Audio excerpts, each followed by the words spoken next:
کہ اس کا ملٹری حل نہیں ہو سکے گا، ہمیں سیاسی حل کی طرف جانا چاہیے،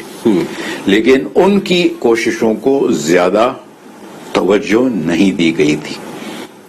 دوسرا محاذ میں نے کہا تھا کابل میں اس کو بچانا پڑے گا، کیونکہ کابل میں نے آپ کو بتایا کہ کابل میں ایک وار اکانومی کے بینیفیشری سامنے آ گئے تھے، ان کو تو جنگ سے ہی فائدہ تھا، جب تک جنگ چلی تھی ان کا میٹر ڈاؤن ہونا تھا، ان کو فائدے ہونے تھے۔ تو جس دن جنگ ختم ہونی تھی وہ آپ دیکھیں گے انہوں نے پہلی فلائٹ پکڑنی تھی اور چلے جانا تھا۔ وہ لوگ بالکل نہیں چاہتے تھے کہ کوئی ڈائیلاگ پروسیس میں کامیابی ہو۔ تیسرا محاذ میں نے کہا جس پہ اس کو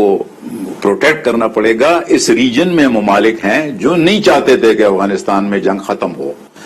اس کی بہترین مثال انڈیا ہے۔ انڈیا کو پتا تھا کہ جس دن یہ جنگ ختم ہوگی اور امن ہو جائے گا اور طالبان اگر واپس آ گئے تو بس ان کا تو جو افغانستان میں انہوں نے حساب کتاب بنایا ہوا تھا پاکستان کو ڈی اسٹیبلائز کرنے کا، وہ ختم ہو جائے گا، اور آپ نے دیکھ لیا وہی ہوا۔ ان کی پوری کوشش تھی، افغان ان کے جو سپورٹرز تھے ان کے تھرو بھی،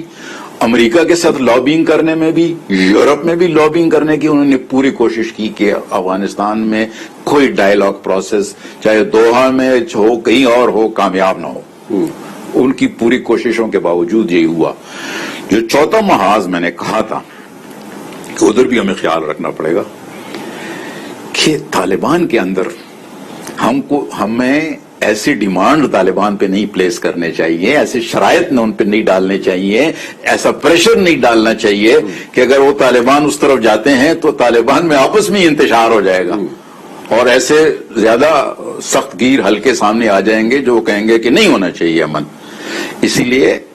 ایسے ادھر بھی ایک محاذ ہے، اس کو بھی اچھے طریقے سے ہمیں سنبھالنا چاہیے تاکہ دا بلک آف طالبان ہمارے ساتھ امن لانے میں ایک پارٹنر رہیں۔ یہ کوششیں اس کے بعد بھی جاری رہنی چاہیے۔ آپ امریکہ میں بھی آوازیں سنتے ہیں، آپ خطے میں انڈیا کی ابھی بھی کوشش ہیں جو کہتا ہے کہ یہ کیا ہو گیا، یہ تو بڑا غلط ہو گیا۔ آپ افغانستان میں بھی آوازیں اٹھیں گی، اور کچھ آپ دیکھ رہے ہیں جو پنشیر میں ہو رہا ہے، امراللہ صالح ادھر پہنچ گیا ہے۔ اور آپ ہمیں یہ بھی فکر رکھنی چاہیے کہ اگر طالبان پہ انٹرنیشنل پابندیاں سخت ہوں گی، افغانستان میں ان کو کامیابی نہیں ملے گی، تو طالبان کے اندر بھی ایسی مشکلات ان کے لیے لیڈرشپ کے لیے پیدا ہو سکتی ہے۔ اس کا خیال رکھنا چاہیے۔ جنرل صاحب، سی آئی اے اس چیز کی فیور میں تھا کہ وہاں سے پل آؤٹ کیا جائے یا نہیں تھا؟ جنرل صاحب، سی آئی اے اس چیز کی فیور میں تھا کہ وہاں سے پل آؤٹ کیا جائے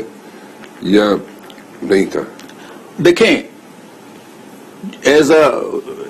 انسٹیٹیوشن تو وہ امریکی حکومت کا حصہ تھے، تو یہ کہنا کہ جو وہ کوئی الگ، دیکھیں جو انٹیلیجنس ادارے ہوتے ہیں نا، وہ پالیسی فارمولیٹنگ باڈیز نہیں ہوتی، وہ پالیسی امپلیمنٹیشن باڈیز ہوتی ہیں۔ ٹھیک ہے، جو حکومت پالیسی بناتی ہے وہ امپلیمنٹ کرتی ہے۔ تو ہم اگر یہ سوال پوچھیں گے کہ سی آئی اے یہ صحیح نہیں ہوگا، لیکن میں جو عموماً سی آئی اے کے عہدیداروں سے ہمارے رابطے ہوتے تھے آفیشیل پوزیشن میں بھی، اور بعد میں میری ریٹائرمنٹ کے بعد جب ہم ان سے انفارملی ملاقاتیں ہوتی تھی تو میں سمجھتا تھا کہ ان کو جو زمینی حالات تھے افغانستان میں اس کا بہت زیادہ تدارک تھا، ان کو بہت زیادہ احساس تھا، اور ان کی سوچ بہت زیادہ ایک سیاسی پروسیس کو بڑھانے کے حق میں تھی۔ Definitely it was a surprise for را جو کچھ ہوا افغانستان میں، اور میرے خیال میں وہاں پہ انٹیلیجنس فیلئر تھا را کا، ایسا ہی ہے کہ نہیں؟ لیکن صرف را کو سرپرائز نہیں تھا، آپ سنیں گے کہ جی پوری دنیا میں، امریکہ میں بھی لوگ کہتے ہیں کہ بڑا جی شاک ہوا، افغان حکومت بھی کہتی ہے کہ شاک ہوا ہے، یورپ میں لوگ کہہ رہے ہیں، میڈیا کہہ رہے ہیں، ہمارے ہاں پاکستان میں بھی لوگ کہہ رہے ہیں کہ بڑا ہی شاک ہوا ہے۔ میں نہیں سمجھتا کہ ایسی اس میں آخری جو توقع تھی کہ جس رفتار سے طالبان آگے بڑھ رہے تھے، شاید یہ نہیں توقع تھی کہ بالکل ہی اشرف غنی ایک دن میں بھاگ جائے گا. ہمارا خیال یہ تھا کہ کوئی شاید 1-2 مہینے مزید چلیں گے. اس حد تک تو آپ کہہ سکتے ہیں کہ وہی 2 مہینے کی بجائے شاید 2 دن میں ہو گیا تو وہ تو ایک سرپرائز شاید سمجھیں. لیکن اب آپ اسٹریٹجیکلی اگر آپ افغانستان کے حالات کو پچھلے 10 سال میں دیکھیں تو کوئی سرپرائز نہیں تھا. سرپرائز اس لیے تھا کہ جو امریکہ اور نیٹو کے عہدیداران تھے افغانستان میں, جو افغانستان کی حکومت تھی, وہ سچ نہیں بتا رہے تھے اپنے لوگوں کو بھی اور بین الاقوامی جو کمیونٹی ہے ان کو بھی سچ نہیں بتا رہے تھے. ملٹری سچویشن کا بھی سچ نہیں بتا رہے تھے. جو افغان گورنمنٹ کی کارکردگی تھی اور جو ان کو پاپولر سپورٹ تھی اس کا بھی سچ نہیں بتا رہے تھے. جو افغان ملٹری کی کیپیبلٹی تھی اس پہ بھی سچ نہیں بتا رہے تھے. کیونکہ جب امریکہ نے فیصلہ کر لیا تھا کہ ہم نے ایگزٹ اسٹریٹجی ہماری یہی ہونی ہے کہ ہم نے افغان حکومت کے حوالے کر کے افغان فوج کے حوالے کر کے چلے جانا ہے, تو ان کو مجبوراً اپنے لوگوں کو بتانا تھا, انٹرنیشنل اوپینین کو بتانا تھا کہ جناب ہم نے بڑی مضبوط فوج کھڑی کر دی ہے اور اب وہ طالبان کا مقابلہ کریں گے اور ہماری فوج کی ضرورت نہیں ہوگی اور ہم چلے جائیں گے. یہ سارا ڈس انفارمیشن پہ مبنی تھا. اس کا نتیجہ یہ ہوا کہ یہ ڈس انفارمیشن کے وہ سب سے پہلے جو اس کے وکٹمز تھے نا وہ خود بنے. جب دوحہ نیگوسیشن شروع ہوئے تھے تو دیٹ مینس کہ اس وقت ایگزٹ اسٹریٹجی بن رہی تھی, ایسے ہی میرے خیال میں اس سے پہلے بن گئی تھی. اس سے پہلے بنی تھی. دیکھیں یہ تقریباً جب پریزیڈنٹ بش فارغ ہو گئے تھے اور پریزیڈنٹ اوباما آ گئے تھے حکومت میں 2009 میں, تو اس وقت سے امریکہ میں یہ سوچ بنی تھی کہ بھئی ہم نے کیسے افغانستان سے نکلنا ہے. اور پھر آپ کو یاد ہے 2009 میں وہ آئے تھے تو 2010 میں پھر اسامہ بن لادن والا ایبٹ آباد والا کیس ہوا. اس کے بعد تو پھر امریکہ میں یہ آوازیں اٹھنی شروع ہوئی کہ بھئی ہمارا تو جو آبجیکٹو تھا ہم نے تو حاصل کر لیا, وائی آر وی ان افغانستان. اور جو افغانستان میں امریکی کارروائیاں تھی اس کے لیے جو پولیٹیکل سپورٹ, پبلک سپورٹ امریکہ میں تھی اور جو نیٹو کی سپورٹ نیٹو ممالک میں تھی وہ دن بدن ختم ہو گئی تھی. اور یہ ان کے لیے کوئی ایشو نہیں تھا کہ بھئی کیوں ہماری فوج افغانستان میں ہے. تو یہ سوچ اس وقت سے چل پڑی تھی اور اسی وقت سے یہ اسٹریٹجی بننی شروع ہوئی ہے کہ بھئی ہم یہ معاملات, فوجی معاملات افغان فوج کے حوالے کرنا شروع کر دیں اور ہم کسی طریقے سے طالبان سے کوئی ایسا ارینجمنٹ کریں کہ وہ آ کے اس حکومت میں شامل ہو جائیں اور یہ نظام ہم نکلیں اور یہ چلتا رہے جتنی مرضی چلے, اس کے بعد پھر افغان سنبھالیں. جو سٹیس ہم نے لیا تھا پاکستان نے 9/11 کے بعد وہ ٹھیک تھا یا ابھی جو سٹیس ہم لینے جا رہے ہیں یا لیا ہوا ہے ہم نے کہ ساری انٹرنیشنل کمیونٹی کے ساتھ مل کے ہم کوئی نہ کوئی یہاں پہ سٹیپ لینا چاہتے ہیں, کون سی چیز ٹھیک تھی, کون سی چیز ٹھیک ہے؟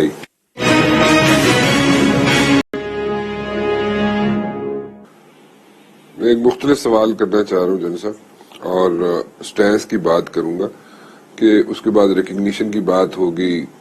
کہ اس حکومت کو تسلیم کیا جاتا ہے. کون سے ممالک پہلے کرتے ہیں؟ چائنا کرتا ہے, ترکی کرتا ہے, پاکستان کرتا ہے, رشیا کرتا ہے یا فار دیٹ میٹر ایران کرتا ہے.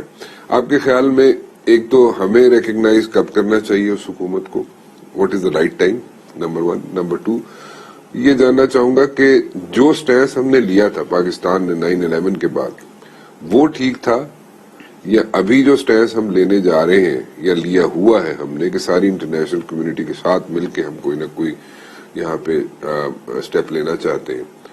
کون سی چیز ٹھیک تھی, کون سی چیز ٹھیک ہے؟ میں سمجھتا ہوں یہ بہت اہم سوال ہے اور اس کو سمجھنے کی ضرورت ہے. بہت ساری ہماری اپنے پاکستان کی اندرونی سیاست کی وجوہات پہ ہم اس چیز کو آبجیکٹیولی اینالائز نہیں کر پائے ہیں. وہ کوئی آپ کو بات کہے گا کہ ایک ٹیلی فون کال پہ فیصلے ہوئے ہیں, کوئی آپ ایسا ہوا تھا؟ بالکل نہیں ہوا تھا. نہیں ہوا تھا تو یہ غلط ہے, یہ بالکل غلط تاثر ہے. کوئی ٹیلی فون کال آنے سے پہلے ہی جب پہلے تو 9/11 کے واقعات ہوئے تو ڈی جی ISI واشنگٹن میں موجود تھے اور انہوں نے خود وہ حالات کا جائزہ لیا اور انہوں نے پھر یہاں پریزیڈنٹ سے اور باقی جو اس وقت حکومت میں عہدیدار تھے ان سے ڈسکشن کی اور وہاں ہی امریکہ میں ان کے ساتھ بات چیت شروع ہوئی 9/11 کے بعد جی 9/11 کی جو وہ امریکہ میں ہی تھے اور ادھر ہی ان کے ساتھ وہ ISI کے ڈی جی اور CIA کے چیف کے آپس میں اس وقت مذاکرات ہو رہے تھے اور اسٹیٹ ڈپارٹمنٹ کے ساتھ ان کی بات چیت ہو رہی تھی تو وہاں ان معاملات پہ بڑی ڈیٹیل ڈسکشن ہوئی نمبر 1 دوسری بات یہ ہے کہ جب 9/11 کے واقعات ہوئے تو یہاں بھی پاکستان میں پریزیڈنٹ وزیر خارجہ تھے اس وقت ستار صاحب باقی جو حکومت میں اس وقت تو ملٹری حکومت تھی تو اس پہ کافی 1-2 دن ڈسکشن ہوئی ایک دن تو مکمل اس پہ یہ ڈسکشن رہی ہے اور اس پہ پھر پاکستان نے ان جو واقعات ہوئے 9/11 کے ان کو کنڈیم کیا اور یہ کہا کہ ہم بین الاقوامی جو سوچ ہے اس پہ کنسنسس ہے انٹرنیشنل کمیونٹی کے ساتھ کھڑے ہوں گے تو اس پہ کوئی تقریر اس پہ کوئی ٹیلی فون کال وال کی بات وہ فون نہیں آیا تھا مشرف کو وہ بعد میں آئے ہوں گے بہت ساری کالیں آئی ہوں گی لیکن اس سے پہلے یہ فیصلے اور یہ اعلانات ہو چکے تھے نمبر 1 دوسری میں آپ کو ایک اور چیز بتاؤں حقیقت یہ ہے کہ ہم نے طالبان کا بہت ساتھ دیا جب سے ان کی حکومت 1995 میں 96 میں قائم ہوئی کابل میں اور ہم پہلے ملک تھے جنہوں نے ان کو ریکگنائز بھی کیا ٹھیک ہے لیکن ہم نے اس نے ہمارے لیے بہت ساری مشکلات پیدا کی بین الاقوامی تعلقات میں ہمارے اوپر ہمیں آئسولیشن کا سامنا کرنا پڑا اور پاکستان میں 9/11 کے واقعات سے پہلے اور سیاسی حکومت کے دور میں بھی یہ سوچ چل رہی تھی کہ بھئی اس کو ہم کیسے سنبھالیں گے افغانستان کو کیونکہ طالبان تو ہمارا ان کے اوپر اثر نہیں تھا کہ ہم ان کے جو اندرونی جو ان کی پالیسی تھی ان کی سوچ تھی ہم اس پہ اثر انداز ہوتے اور ہمارے لیے بین الاقوامی طور پہ مشکلات دن بدن بڑھ رہی تھی 9/11 جب ہوا تو ہمارے لیے یہ ایک موقع تھا کہ ہم وہ پالیسی ریویو کریں اور اس وقت پالیسی ریویو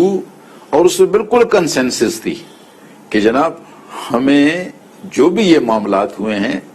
ہمیں بین الاقوامی دائرہ سے نہیں نکلنا چاہیے اور ہم انٹرنیشنل کنسنسس کے ساتھ ہمیں رہنا چاہیے اور آپ دیکھیں اس دن سے کئی حکومتوں کی تبدیلیاں آئی ہماری پالیسی افغانستان پہ ایگزیکٹلی وہی رہی کہ ہم نے کہا ہم انٹرنیشنل کنسنسس کے ساتھ رہیں گے اور ہم انٹرنیشنل جو سوچ ہے افغانستان کے بارے میں ہم اس سے ہٹ کے کوئی فیصلے نہیں کریں گے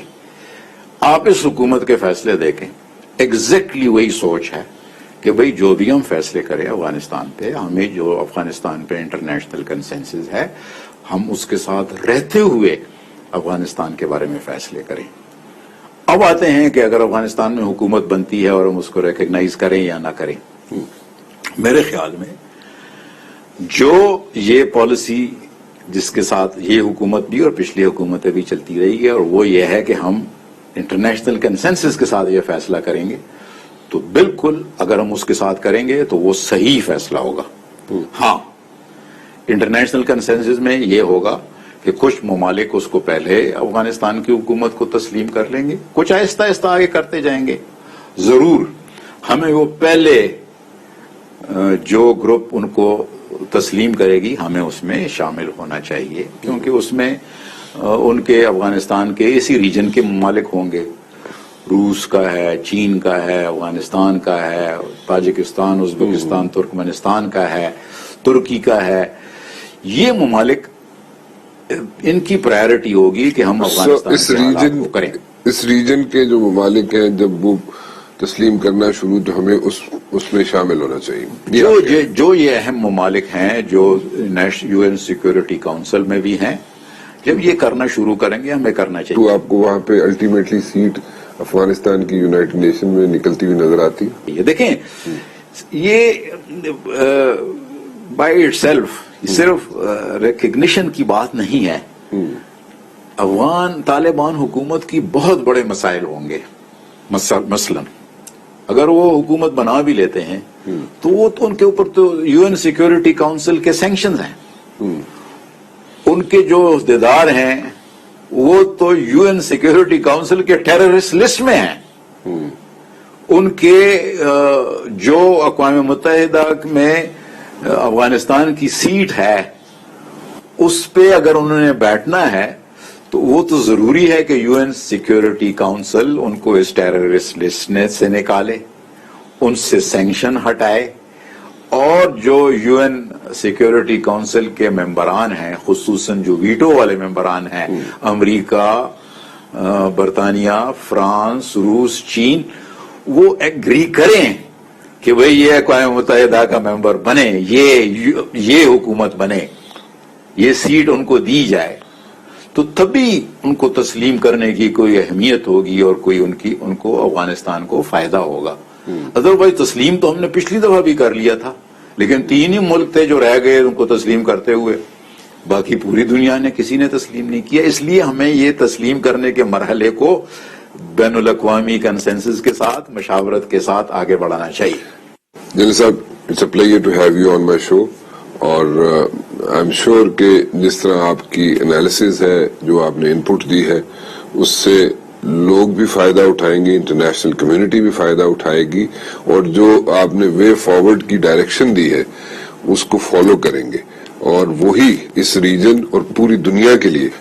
وہ بہتری کا ایک ڈائریکشن ہے. Thank you very much for joining. Thank you very much.